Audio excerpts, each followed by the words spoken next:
इसके क्या main reason है कि यंग जो जनरेशन है वो ज्यादा शिकार हो रही है? यंग फीमेल पॉपुलेशन में ब्रेस्ट कैंसर बहुत बढ़ गया है। कितने तरह के ब्रेस्ट कैंसर्स देखे जाते हैं? हम आमतौर पे क्लिनिकली, जैसे हम टेक्निकल टर्म्स में यूज करें, 3-4 किस्म के होते हैं। और यहाँ पर मैं बताना चाहूंगी मेल्स में भी ब्रेस्ट कैंसर होता है। My God. सिम्टम्स या साइंस की बात करें, सबसे कॉमन जो इसमें साइन है वो है ब्रेस्ट में गिल्टी का महसूस होना। किस एज में ज्यादा इसका रिस्क बढ़ जाता है? 25 to 30 और 50 to 64।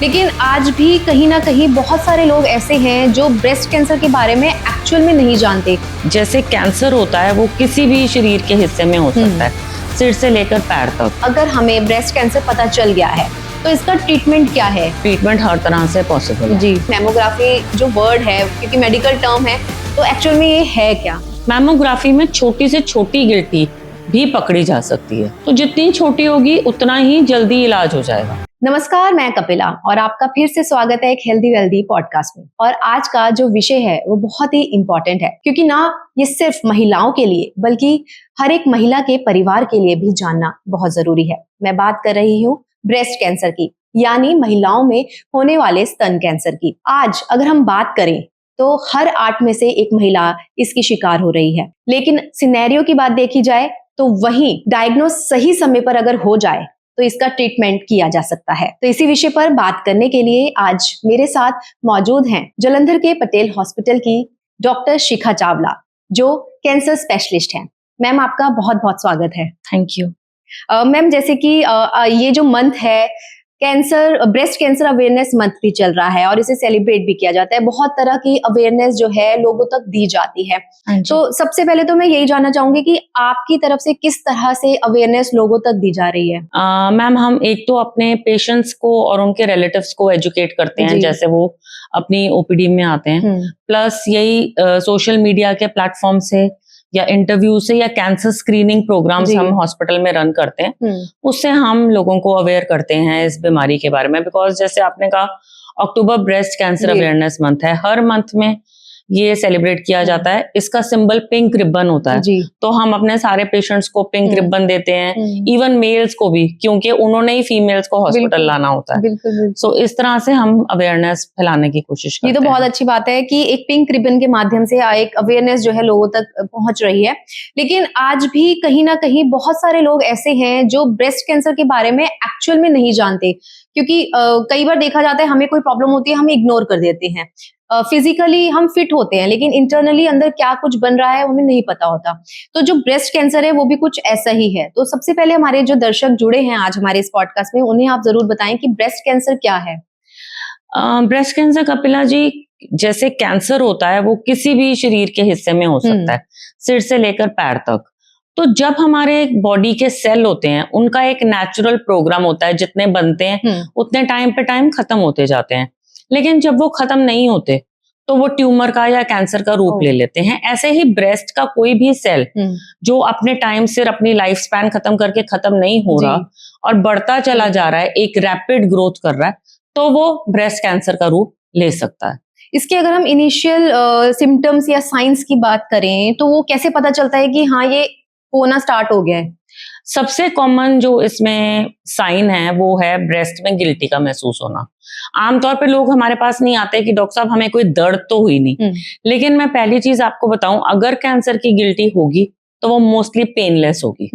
उसके अलावा निप्पल में से डिस्चार्ज आना, निप्पल में से ब्लड आना, जो स्किन है ब्रेस्ट की वो रेड हो जाना या निप्पल का अंदर धंस जाना, ये सब कुछ इनिशियल साइंस हैं जो कि ब्रेस्ट कैंसर की तरफ इशारा करते हैं। जरूरी नहीं है कि आप डॉक्टर के पास जाओ तो ये ब्रेस्ट कैंसर ही निकले, बट इन कुछ सिम्टम्स का आपको ध्यान रखना पड़ता है। और कई दफा ब्रेस्ट में गिल्टी होती भी नहीं, अंडर आर्म में गिल्टी होती है, वो भी ब्रेस्ट कैंसर का साइन हो सकती है। हम एक पर्टिकुलर एज की बात करें तो किस एज में ज्यादा इसका रिस्क बढ़ जाता है? मैम, पहले तो हम देखते थे कि आमतौर पे 50 साल से ऊपर की फीमेल्स हमारे पास आती थी, लेकिन अब देखा जा रहा है कि 25 to 30 और 50 to 64 ये दो एज ग्रुप्स हैं जिसकी फीमेल्स ज्यादा हमारे पास आ रही हैं। यंग फीमेल पॉपुलेशन में ब्रेस्ट कैंसर बहुत बढ़ गया है पहले से। इसके क्या मेन रीजन है कि यंग जो जनरेशन है वो ज्यादा शिकार हो रही है?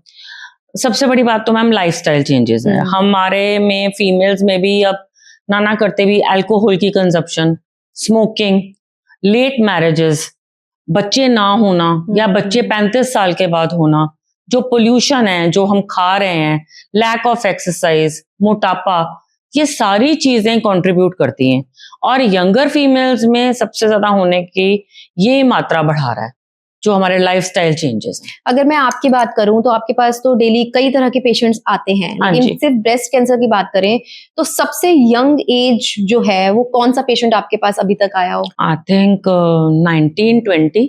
My God. अनमैरिड ऑल्सो, मतलब अनमैरिड भी। हाँ जी। ओके। इसमें क्या जो फैमिली हिस्ट्री है वो भी मैटर करती है कहीं ना कहीं? हाँ जी, फैमिली हिस्ट्री मैटर करती है। अगर किसी की मदर की साइड पर, जैसे मासी को, सिस्टर को, मदर को ब्रेस्ट कैंसर है, तो उसका कैंसर होने का रिस्क 1.7 से 2 टाइम्स बढ़ जाता है नॉर्मल पॉपुलेशन से। लेकिन ये सिर्फ 20% लोग हैं, बाकी 5 से 10% हैं जिनकी कोई जीन्स में फर्क होगा, लेकिन 80% हैं जिनमें फैमिली हिस्ट्री नहीं होगी। इसलिए लोगों का ये सोचना कि मेरे घर में तो किसी को कैंसर हुआ नहीं तो मुझे कभी कुछ नहीं होगा, वो बिल्कुल गलत धारणा है। और लोगों का ये भी सोचना कि मेरी फैमिली में ब्रेस्ट कैंसर था तो मुझे पक्का होगा, ये भी गलत है। मतलब ऐसा ये नहीं है कि अगर फैमिली हिस्ट्री है तो जरूरी नहीं होता कि होगा ही। मतलब टाइम टू टाइम अपना चेकअप करवाना वो ज्यादा इजी है। हाँ जी। अगर हम इसके टाइप्स की बात करें तो कितने तरह के ब्रेस्ट कैंसर्स देखे जाते हैं? हम आमतौर पे क्लिनिकली, जैसे हम टेक्निकल टर्म्स में यूज करें, 3-4 किस्म के होते हैं जो इन्वेड कर जाते हैं सेल्स को।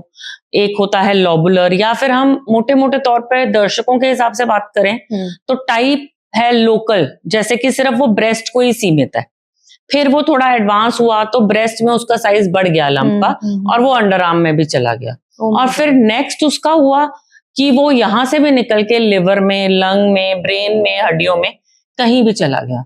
सो ये सारे टाइप्स या ये सारी एक तरह की स्टेजेस या प्रोग्रेशन हो सकती है ब्रेस्ट। मतलब ये मूवेबल है, टाइम टू टाइम मूव हो जाता है? मैम इसको फैलने से कुछ नहीं रोक सकता। जहां पर भी कैंसर सेल को एक नई ब्लड सप्लाई मिलेगी वो वहां चला जाएगा। क्योंकि ये ब्लड सेल्स के थ्रू और गिल्टियों के थ्रू ट्रांसफर होता है। मतलब कि अगर आपको ब्रेस्ट में भी हो रहा है तो कहीं ना कहीं वो आपके लिवर को भी इफेक्ट करेगा ही। कर सकता है अगर आप टाइम पर उसकी जांच और ट्रीटमेंट नहीं कराएंगे तो। ओके। अगर हम यहाँ पे बात करें अर्ली पीरियड्स की या फिर लेट मेनोपॉज की, तो क्या वहां पे भी कुछ तरह के सिम्टम्स हमें दिखाई देते हैं कि ब्रेस्ट कैंसर होने के चांसेस बढ़ जाएंगे? जितना हमारा मेंस्ट्रुअल पीरियड लंबा होता है, जैसे कि जल्दी शुरू हो गए पीरियड्स और 50 साल तक भी मेनोपॉज नहीं हुआ, जितना टाइम लेडी मेंस्ट्रुएटिंग रहती है वो जितना लंबा पीरियड होता है उतना हमारा रिस्क फैक्टर बढ़ जाता है।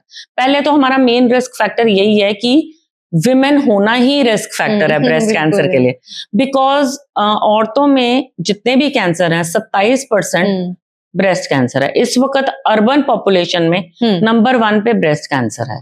अगर हम बात कर रहे हैं, जैसे आज ब्रेस्ट कैंसर के बारे में ही बहुत सारी जानकारी आपसे हम ले रहे हैं, तो लेकिन कहीं ना कहीं कई सिम्टम्स ऐसे भी होते हैं जो हमें पता तो नहीं लगते, लेकिन अंदर ही अंदर वो हमारे बन रहे होते हैं। तो ऐसे टाइम पर हमें क्या अपने आप में एक सेल्फ एग्जामिनेशन करने की जरूरत है, या किस टाइम पे हमें डॉक्टर के पास जाने की जरूरत है? सेल्फ एग्जामिनेशन तो आजकल हम एडवोकेट कर रहे हैं कि 20 साल की उम्र से आप सेल्फ एग्जामिनेशन करना शुरू कर दीजिए। पीरियड्स होने से 1 हफ्ता पहले या पीरियड्स खत्म होने के 1 हफ्ता बाद करें, क्योंकि पीरियड्स के समय ब्रेस्ट बहुत ज्यादा डेंस हो जाती है, उसमें फ्लूइड वगैरह बढ़ जाता है, तो आप एग्जामिन नहीं कर पाते। और उसके बाद जो क्लिनिकल एग्जामिनेशन होती है वो हम कहते हैं कि 20 से 30 साल की जो फीमेल्स हैं उनको 3 साल में एक बारी डॉक्टरी जांच करानी चाहिए, और 40 इयर्स के बाद तो 1 ईयर आपको अपनी डॉक्टरी जांच ब्रेस्ट की जरूर करानी चाहिए। तो सेल्फ एग्जामिनेशन किस तरीके से हम कर सकते हैं? सेल्फ एग्जामिनेशन का सबसे इंपॉर्टेंट पॉइंट है कि ये आप कोशिश करें तो नहाते समय करें। पहले आप अपने को शीशे के सामने खड़े होकर देख सकते हैं कि दोनों जो ब्रेस्ट हैं उनका आकार सेम है, उनमें किसी एक ब्रेस्ट में आपको कुछ उभरा हुआ तो नहीं नजर आ रहा, ब्रेस्ट में कोई स्किन चेंजेस तो नहीं है, निप्पल जो है उसमें से कोई पानी या कोई डिस्चार्ज तो नहीं जा रहा है, तो वो आप शीशे के सामने चेक कर सकते हैं। उसके बाद थोड़ा सा कमर पे हाथ रखकर आगे झुकिए, उससे भी आपको पता चल जाएगा कि एक ब्रेस्ट और दूसरे ब्रेस्ट में कहीं कोई लंप तो नहीं है। फिर आपने गीले शरीर पर ही अपना लेट कर ये जो फिंगर्स की 3 उंगलियां हैं, इसका सबसे आगे वाला हिस्सा सेंसिटिव होता है, तो सर्कुलर मोशन में ब्रेस्ट को हर तरफ एग्जामिन करना है और अंडर आर्म को भी एग्जामिन करना है। मोस्टली फीमेल्स को लंप बहुत जल्दी फील हो जाता है, मतलब हाथ लगाते ही पता चल जाएगा, पता चल जाता है आपको। ओके अगर यहाँ पे मैम जैसे आपने लंप फीलिंग की बात करी है, तो जब हमें लंप फील हो गया तो क्या उसके बाद हमें तुरंत डॉक्टर के पास जाने की जरूरत है? और यहाँ पे एक वर्ड और भी है, मैमोग्राफी कराने की जरूरत है? मैम मैमोग्राफी तो स्क्रीनिंग में भी आती है, जैसे 45 की एज तक वो ऑप्शनल होता है, लेकिन जिसमें फैमिली हिस्ट्री होती है उसमें हम कहते हैं कि जिस वक्त आपके फैमिली में कैंसर डिटेक्ट हुआ उससे कम 10 साल पहले से आप अपनी जांच करानी शुरू कर दो। वैसे 45 इयर्स के बाद वंस अ ईयर आपको अपनी मैमोग्राफी करवानी चाहिए। और अगर आपको कोई लंप या कुछ भी ऐसा आपकी बॉडी में है, सपोज आप वेट लूज कर रहे हो जो कि आप अपनी मर्जी से नहीं कर रहे हो, कोई फीवर है जो ज्यादा देर से सेटल नहीं हो रहा है, ब्रेस्ट पे कोई घाव है जो नहीं भर रहा है, तो आपको इन एनी केस डॉक्टर के पास जाना चाहिए। सिर्फ 5 या 10% केस होंगे जिसमें वो कैंसर निकलेगा, बाकी इन्फेक्शन या कुछ ऐसा ही होगा जो ट्रीटेबल होगा। सब ट्रीटेबल कैंसर भी है, क्योरेबल भी है कैंसर, पर लोग डॉक्टर के पास जाने से डरते हैं कि जैसे ही हम जाएंगे तो डॉक्टर कैंसर निकाल देगा। मतलब अगर हमें लंप फील हो गया तो माइंड में यही रहता है कि हाँ डॉक्टर ने कैंसर ही बताना। हाँ, बट ऐसा जरूरी नहीं है। तो यहाँ मैं अपने जो दर्शक हैं इस पॉडकास्ट को देख रहे हैं उन्हें बताना चाहूंगी कि जितनी भी फीमेल्स हैं, अगर आपको जैसे मैम ने बताया कि इस तरीके से आप सेल्फ एग्जामिनेशन कर सकते हैं, अगर आपको लंप्स फील हुआ तो तुरंत डॉक्टर के पास जाइए, लेकिन मन में ये मत सोचिए कि आपको कैंसर होगा। मैम यहाँ पे एक चीज अब ये मैं पूछना चाहूंगी कि अगर हमें ब्रेस्ट कैंसर पता चल गया है तो इसका ट्रीटमेंट क्या है? मतलब किस तरह की थेरेपीज होती हैं या रेडिएशन के थ्रू कोई ट्रीटमेंट दिया जाता है? सबसे अच्छी बात तो है कि साइंस ने इतनी ज्यादा तरक्की कर ली है कि अब ट्रीटमेंट हर तरह से पॉसिबल है जी। अगर तो बहुत अर्ली स्टेज में हमारे पास पेशेंट आता है तो बेस्ट है। आजकल तो हम ब्रेस्ट पूरी भी नहीं निकालते, सिर्फ उतनी गिल्टी निकाल देते हैं और अंडर आर्म से गिल्टियां निकाल देते हैं, बिकॉज आपको पता ही है कि फीमेल एनाटॉमी का ये बहुत इंपॉर्टेंट पार्ट है। तो हमारी कोशिश रहती है कि ब्रेस्ट बचाकर हम सर्जरी कर सकें। और उसके बाद कीमोथेरेपी कुछ पेशेंट्स में दी जाती है, वो डिपेंड करता है कि गिल्टियों में या ब्रेस्ट में जो गिल्टी थी उसका साइज क्या था। कीमोथेरेपी से भी लोग डरते हैं। कीमोथेरेपी पेनलेस होती है, जैसे ग्लूकोज में इंजेक्शन दिया जाता है वैसे दिया जाता है। कुछ साइड इफेक्ट्स होते हैं लेकिन सारे रिवर्सिबल हैं। लोगों को सबसे ज्यादा डर लगता है बाल जाने से। बाल जाते हैं लेकिन कीमोथेरेपी खत्म होने के 4 से 6 हफ्ते में बाल वापस आने शुरू हो जाते हैं। और रेडिएशन ने भी अब इतनी तरक्की कर ली है कि हमें सिर्फ उतने हिस्से कोई ट्रीटमेंट देना पड़ता है जहां पे गिल्टी थी। पूरे शरीर पे रेडिएशन का कोई असर ही नहीं आता। और रेडिएशन जस्ट एक्सरे की तरह है। लोग जो विलेजेस से आते हैं, जैसे आते हैं, उनको लोग कहते हैं कि किरणें हैं, झटका है, बिजली है, तो वैसा कुछ नहीं होता। पेशेंट आता है, मशीन पे लेटता है, उसके ऊपर एक्सरे आते हैं और वो घर चले जाता है। और पेशेंट के अंदर भी कोई रेडिएशन नहीं होती। जैसे हम कहते हैं कि पेशेंट को लोग अलग कर देते हैं, खाना सेम नहीं, बर्तन सेम नहीं, कपड़े सेम नहीं, बाथरूम सेम नहीं, ऐसा कुछ भी करने की जरूरत नहीं है। जैसे आपने बात करी कि आपके पास विलेजेस से भी काफी पेशेंट्स आते हैं, तो क्या हम ये कह सकते हैं कि विलेजेस की जो लेडीज हैं वो ज्यादा इससे शिकार हो रही हैं? मैम लेडीज ऑल ओवर ही शिकार हो रही हैं, बिकॉज हमारी जो सोसाइटी है उसमें लेडीज पहले सारे परिवार का ध्यान रखती हैं और अपनी हेल्थ का कोई चेकअप नहीं करता। पेशेंट 1-1 साल से 2-2 साल से गिल्टी लेकर घूम रहा है, वो बताते ही नहीं है शर्म के मारे। रिलेटिव्स लाने को तैयार हैं, बट जब लेडी बताएगी तभी रिलेटिव्स लाएंगे ना। तो दोनों में ही सेम सिचुएशन है। विलेजेस वाले हाँ, बट विलेजेस वालों की एक मैं बात यहाँ लाना चाहूंगी, वो शहरी पेशेंट से ज्यादा बात मांगते हैं। हाँ, वो बिल्कुल पूरे विश्वास से आपकी बात सुनते हैं और करते हैं। जो शहर का पेशेंट है वो गूगल पे सर्च करके आता है और उसको लगता है कि डॉक्टर जो मुझे बता रहा है वो पता नहीं ठीक है कि नहीं। विलेज का पेशेंट ज्यादा रेगुलर रहता है, गूगल सर्चिंग करके कि हमारी नॉलेज ज्यादा है, डॉक्टर की नॉलेज कम है, इस वजह से शायद ऐसा होता है। तो आप तो पेशेंट देखते ही हैं डेली, तो आपको ज्यादा पता है कि मैम जब हम कीमोथेरेपी या कोई भी हम कैंसर, अपना ब्रेस्ट कैंसर का ट्रीटमेंट ले रहे हैं, तो कहते हैं ना कि मेंटल और इमोशनल दोनों चीजें हमारे लिए बहुत इंपॉर्टेंट होती हैं। तो किस तरह का मेंटली और इमोशनली हमारी हेल्थ पर उस टाइम असर पड़ता है? आप देखो, कोई भी बीमारी है, हमें बुखार भी हो जाए तो हम मेंटली अपसेट हो जाते हैं कि घर पे बैठना पड़ रहा है। पहली बात तो ये कि अगर कोई वर्किंग फीमेल है जिसको है, उसको मैं कभी भी ये नहीं हम कहते कि आप काम पे मत जाओ। जितनी एनर्जी है उतना आप काम करिए। जी। घर में लेट के आपने सिर्फ यही सोचना है। दूसरा, इसमें डॉक्टर का और फैमिली का सपोर्ट पेशेंट को बहुत जरूरी है। हम अपनी तरफ से काउंसल करते हैं पेशेंट को, रोज बात करते हैं, जी। बट मोस्टली तो पेशेंट घर पर है, इसलिए उसकी फैमिली का सपोर्ट होना बहुत जरूरी है, क्योंकि पेशेंट मेंटली बहुत लो फील करता है। जिसके साथ उसकी फैमिली खड़ी होती है, उसकी विल पावर ज्यादा स्ट्रांग होती है। और मैंने ये भी देखा है अपने 20 साल के एक्सपीरियंस में, जो पूरे विल पावर से ट्रीटमेंट कराता है उसको साइड इफेक्ट्स भी कम होते हैं, उसके रिजल्ट भी रिजल्ट अच्छे आते हैं, मतलब somehow। हाँ, मतलब पॉजिटिव रिजल्ट्स मिलते ही मिलते हैं। अच्छा, जो लेडीज हैं स्क्रीनिंग कराने से डरती हैं, उनके लिए आप क्या एक मैसेज देना चाहेंगे? मैं सब लेडीज को कहना चाहूंगी कि स्क्रीनिंग कराने से तो डरने की कोई बात नहीं है। मैं एज अ डॉक्टर भी हर ईयर अपनी मैमोग्राफी करवाती हूँ। देखिए, अगर हम मैमोग्राफी कराएंगे या डॉक्टरी जांच कराएंगे तो अर्ली स्टेज में हम गिल्टी पकड़ पाएंगे। उस स्टेज में ट्रीटमेंट पूरा मुकम्मल तौर से पॉसिबल है और कम साइड इफेक्ट्स और कम खर्चे में पॉसिबल है। जबकि आप उसको लेट करते जाओगे, ट्रीटमेंट लेट होता जाएगा, खर्चा ज्यादा है और रिजल्ट कम। लाइक कि अर्ली डायग्नोज और अर्ली ट्रीटमेंट। हाँ जी, ये हो सकता है। मैम, ब्रेस्ट कैंसर में क्या ऐसा भी होता है कि एक बार में एक ही ब्रेस्ट में कैंसर होगा या दोनों में एक साथ होगा? मोस्टली एक बार में एक ही होता है, लेकिन कुछ पेशेंट्स हम देखते हैं जिनमें दोनों ब्रेस्ट में इकट्ठे गिल्टियां आ जाती हैं। मोस्टली मैंने देखा है कि आमतौर पे एक ब्रेस्ट में शुरू होता है। अगर एक में हो चुका है तो क्या चांसेस हैं कि दूसरे में भी होगा, फैलेगा? हाँ जी, चांसेस हैं। वो एक पर ही जिसको अगर कैंसर हो चुका है तो उसके 2 टाइम्स चांसेस हैं कि ऑपोजिट ब्रेस्ट में हो जाएगा। और यहाँ पर मैं बताना चाहूंगी, मेल्स में भी ब्रेस्ट कैंसर होता है, बट लेस देन 1% मेल्स में होता है।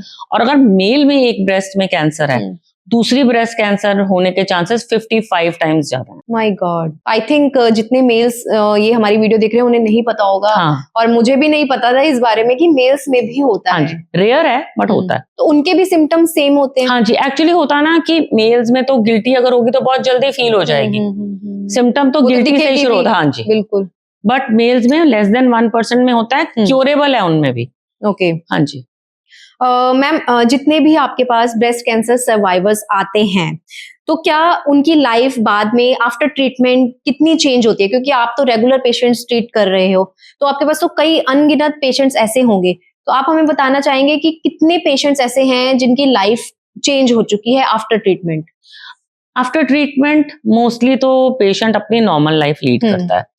सिर्फ कुछ केसेस हैं, जैसे यंग फीमेल्स हैं जिनके बच्चे नहीं हैं, उनकी लाइफ में कुछ ज्यादा चेंजेस आते हैं, बिकॉज मदरहुड को लेकर बिल्कुल बाद में दिक्कतें होती हैं हमें। बट एक पेशेंट है जैसे 50-60 साल की महिला है जिसकी फैमिली कंप्लीट है, ट्रीटमेंट के बाद वो फुली नॉर्मल लाइफ लीड कर सकती है, सारी एक्टिविटीज कर सकते हैं।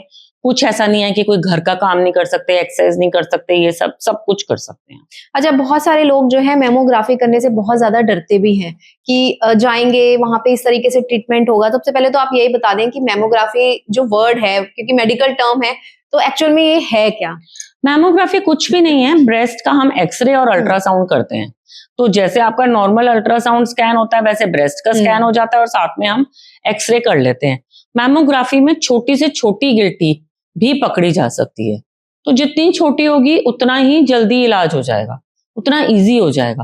मैमोग्राफी में तो कुछ भी नहीं होता, सेम उसी वक्त होती है, आधे घंटे में हमें रिपोर्ट भी मिल जाती है, कोई लंबा चौड़ा काम है ही नहीं। ओके। अच्छा, जब इसका ट्रीटमेंट चल रहा है, रेडिएशन थेरेपीज हो रही हैं या फिर कीमोथेरेपीज भी हो रही हैं, तो क्या डाइट भी कहीं ना कहीं मैटर करती है? हाँ जी, डाइट का इसमें बहुत इंपॉर्टेंट रोल है। जैसे कि हेल्दी डाइट लीजिए, यूजुअली मिल्क, पनीर, ऐसी चीजें ज्यादा लीजिए, ग्रीन वेजिटेबल ज्यादा लीजिए। हम यूजुअली खट्टा, मिर्ची, मसाले, तली हुई चीजों से मना करते हैं पेशेंट को लेने को। उससे बीमारी पे कोई असर नहीं होता, बट साइड इफेक्ट्स थोड़े बढ़ जाते हैं। बाहर की चीजें मना करते हैं, फ्रेश होम कुक्ड फूड खाइए, बाद में आप सब कुछ खा सकते हैं। ऐसी कोई डाइटरी रेस्ट्रिक्शन बहुत ज्यादा नहीं है, यस, बट थोड़ा बहुत केयरफुल होने की जरूरत है इसमें। अच्छा, कहीं ना कहीं ऐसा भी है कि अगर आप प्रेग्नेंट हो तो ड्यूरिंग प्रेगनेंसी भी आपको इसके चांसेस हो सकते हैं?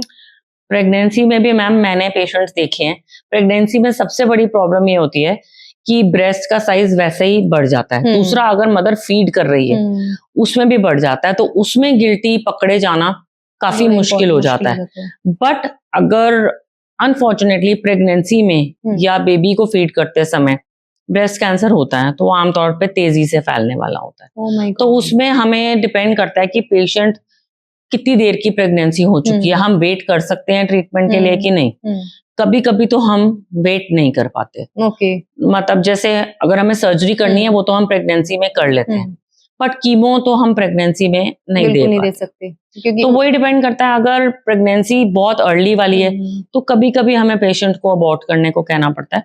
बट सपोज 7-8 महीने हो गए हैं तो उतनी देर में हम सर्जरी कर देते हैं, उसमें बेबी हो जाता है और फिर बाद में हम कीमो दे देते हैं। बट ये बहुत डिफिकल्ट सिचुएशन हो जाती है for the doctor also and for patient also. आपने सर्जरी की बात करी तो पहले तो जब ऑपरेशंस करते थे बड़े ऑपरेशंस होते थे, लेकिन आजकल तो है लेप्रोस्कोपिक से हो जाता है बहुत इजीली। तो थोड़ा सा आप हमारे दर्शकों को बताएं कि किस तरीके से आप लोग जो है सर्जरी करते हैं। मैम ब्रेस्ट में यूजुअली लेप्रोस्कोपी तो नहीं होती, लेकिन वही मैंने बताया कि आजकल हम पूरी ब्रेस्ट नहीं निकालते। हम यूजुअली उतनी सी गिल्टी और अंडर आर्म की गिल्टियां निकाल देते हैं। बाद में तो आपको स्कार भी नहीं दिखता है वहां पे, मतलब जो चीरा लगने वाली बात होती है वो हल्का सा बहुत छोटा सा होता है। और आजकल तो अगर ब्रेस्ट निकालें भी ना तो बाद में हम जब ट्रीटमेंट खत्म हो जाता है तो प्लास्टिक सर्जरी से ब्रेस्ट रिकंस्ट्रक्ट भी कर देते हैं ताकि फीमेल को कोई इमोशनल ट्रॉमा ना हो, क्योंकि उसके बॉडी का एक पार्ट आप निकालोगे तो वो फीमेल्स के लिए बहुत इंपॉर्टेंट होता है। ट्रीटमेंट के समय तो पेशेंट कह देता है कि डॉक्टर साहब कुछ भी करो, लेकिन जब वो ठीक हो जाता है तो they want to look normal also, तो हम रिकंस्ट्रक्ट भी कर देते हैं। मैम आपसे बहुत सारी हमें जानकारी मिली है, तो अभी हमारे जो ऑडियंस है उसके लिए आप एक कॉमन मैसेज क्या देना चाहेंगे जो मेल्स के लिए भी जरूरी है और फीमेल्स के लिए भी? सबसे पहले तो यही कि अक्टूबर ब्रेस्ट कैंसर अवेयरनेस मंथ है, तो आप इसी मंथ में अपनी स्क्रीनिंग करा लो। दूसरी बात कि हर पेशेंट की जर्नी डिफरेंट है, हर पेशेंट की जर्नी यूनिक है। किसी की बात सुन के आपको रिलेट करने की जरूरत नहीं है कि मेरे साथ भी ऐसा होने वाला है। और टाइम पे टाइम अपनी स्क्रीनिंग कराएं, अपनी डॉक्टरी मशवरा लें। डॉक्टर आपके लिए ही अवेलेबल हैं। हॉस्पिटल जाने का ये मतलब नहीं है कि डॉक्टर आपकी कोई बीमारी निकालेगा ही। हो सकता है कोई बीमारी आप में नहीं हो तो आप मेंटली ज्यादा पीस पर आ जाओगे एक बारी डॉक्टर से मिलने के बाद। Thank you so much ma'am हमसे बात करने के लिए और इतनी अच्छी इन्फॉर्मेशन देने के लिए। Thank you.